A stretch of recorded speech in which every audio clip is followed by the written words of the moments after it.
Alright, welcome to the tutorial on how to create a scrolling text box in Flash. As you can see, I have my Flash page open. If I go to Control Test Scene, it'll take me to the beginning, and I'll have my text box over the white square, and I can add all the text I would like. So how we do that is in our layers. In my timeline, I added one, and I'm going to call it text boxes.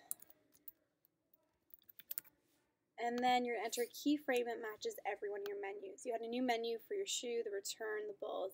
So you have to have a new frame for each menu.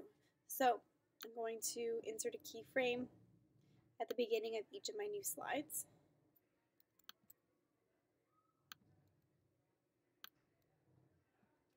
So you'll end up making 4 different dynamic text boxes. The first one, as you can see, is the one I've done and showed you how it works. Now I'm going to do the second one to show you how it was made. I'm on my slide. I go to grab the T tool and make a text box. And then it fills that space in my timeline. I can resize the text box if I wish. And so what we're going to do is once you have your T tool, you make your box, just fill some text in it, just so you know where it's at. If you want to move it around, resize it, use the free transform tool. You'll be able to move it.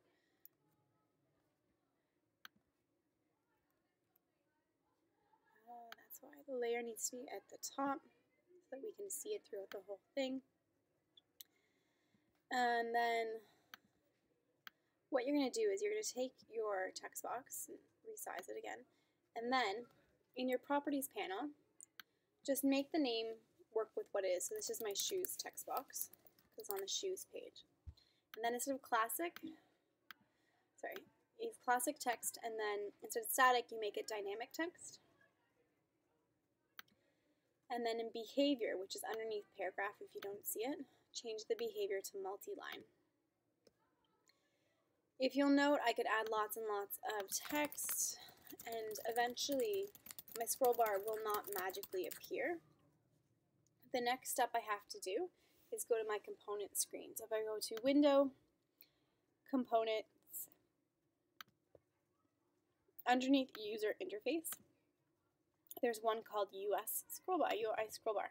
All you're going to do is take that title and drag it into the parameters, which in this case is our text box.